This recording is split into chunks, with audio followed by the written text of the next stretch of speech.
ബേസിൽ പാറേക്കുടി, ഞാൻ താങ്കളിലേക്ക് വരികയാണ്.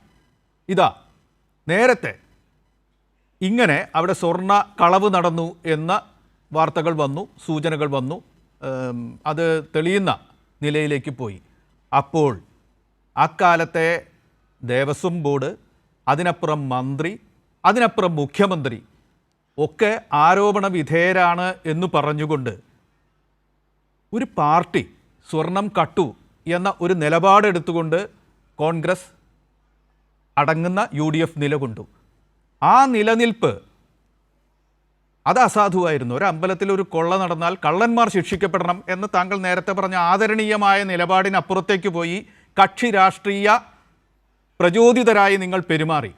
ആ പെരുമാറ്റം ഇപ്പോൾ നിങ്ങൾക്ക് വിനയായി മാറുകയല്ലേ?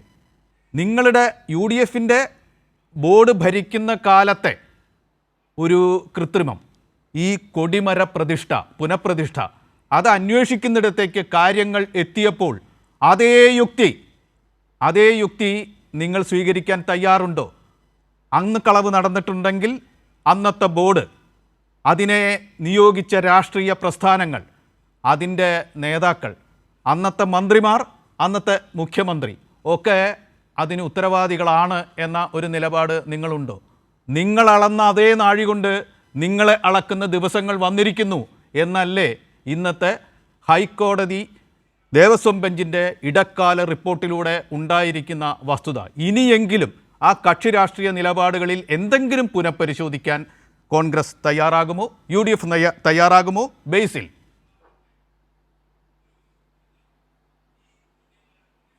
ഒരു പുനഃപരിശോധനയില്ല. ആദ്യമേ ഞാൻ ആങ്കറോട് കാര്യം പറയാം. അതായത് ഇവിടെ അനിൽകുമാർ പറയുകയുണ്ടായി, എന്താ പറഞ്ഞേ, ഹിസ്റ്ററി വളരെ, അതായത് ഞാനൊരു പുസ്തകം വായിച്ചു, ചരിത്രം, കുറേ ചരിത്രമൊക്കെ പറഞ്ഞു. അതായത് SIT ആരെ അറസ്റ്റ് ചെയ്തേ? നിങ്ങളുടെ മുൻ MLA അറസ്റ്റ് ചെയ്തേ അല്ലേ? നിങ്ങളുടെ ജില്ലാ സെക്രട്ടേറിയറ്റ് അംഗത്തെ, നിങ്ങളുടെ ജില്ലാ കമ്മിറ്റിയിൽ ഇരുന്ന ആളെ SIT അറസ്റ്റ് ചെയ്തു. നിങ്ങളുടെ എല്ലാവരെയും, പത്മകുമാർ ഉൾപ്പെടെ CPM മൊത്തം അറസ്റ്റ് ചെയ്തു. ഞാനിത് കൃത്യമായ ഉത്തരത്തിലേക്ക് വരാം, എൻ്റെ ഇടയ്ക്ക് കയറി പറയരുത്. ഞാൻ കൃത്യമായ ഉത്തരം പറഞ്ഞ ശേഷം നിങ്ങൾ സംസാരിച്ചു, കുഴപ്പമില്ല. നിങ്ങൾ 3 പേരും ഒരു നാണയത്തിൻ്റെ ഒരു വശമായിട്ട് സംസാരിച്ചുകൊണ്ടിരിക്കുക. നിങ്ങൾക്ക് 3 പേർക്കും കൂടിയുള്ള ഉത്തരം ഞാനാണല്ലോ തരേണ്ടത്. അതുകൊണ്ട് എനിക്ക് സമയം അനുവദിക്കണം. അതായത് സ്കാം നടന്നതെന്നാ, സ്കാം നടന്നതിൻ്റെ അപ്പുറത്തേക്ക് SIT ഏതെങ്കിലും ഒരു കോൺഗ്രസ് നേതാവിനെ, ഏതെങ്കിലും ഒരു UDFൻ്റെ നേതാവിനെ SIT അറസ്റ്റ് ചെയ്തോ? നിങ്ങളുടെ എല്ലാ നേതാക്കന്മാരെയും പിടിച്ച് അകത്തിട്ടു. പിന്നെ ഇപ്പോൾ പറയുകയുണ്ടായല്ലോ, അതായത് കോൺഗ്രസ് ദേവസ്വം ബോർഡിൻ്റെ അമരത്തിരിക്കുമ്പോൾ നിങ്ങൾ ഒരു മാന്യതയും ഇല്ലാതെ KC വേണുഗോപാൽ ഉൾപ്പെടെ പേര് നിങ്ങൾ പറയണ്ടായി. നിങ്ങൾ പറഞ്ഞത് എന്താ? അതായത് അന്നത്തെ അന്വേഷണം നടത്താനാണ് പറഞ്ഞിരിക്കുന്നതെന്ന്. ഞാനൊരു കാര്യം പറയാം.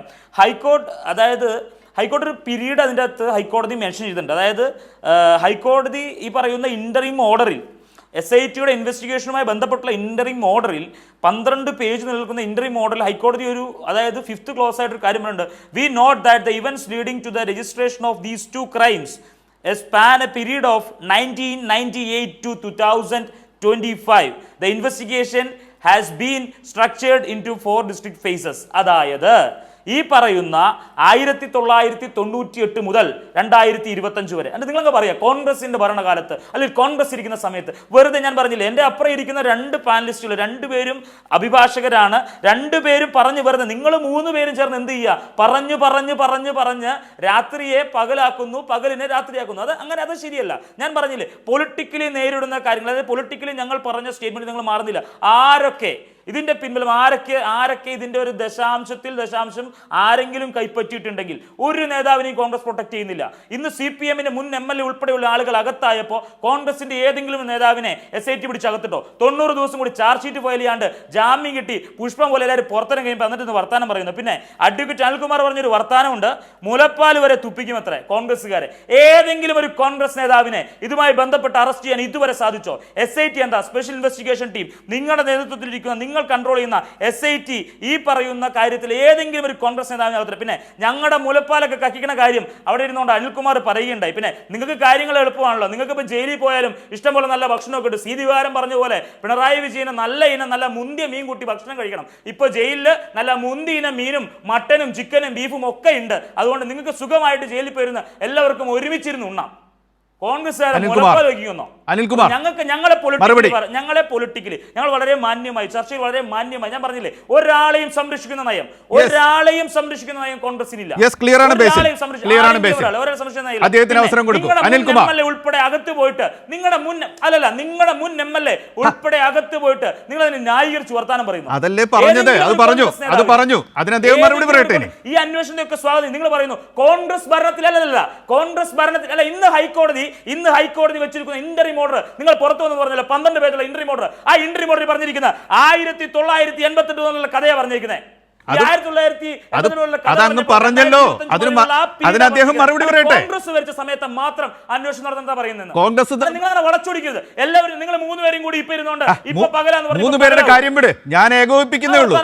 മൂന്നാമത്തെ ആളെ പറഞ്ഞാൽ മൂന്നാമത്തെ ആളും കൂടി നിങ്ങളോട് മറുപടി പറയും.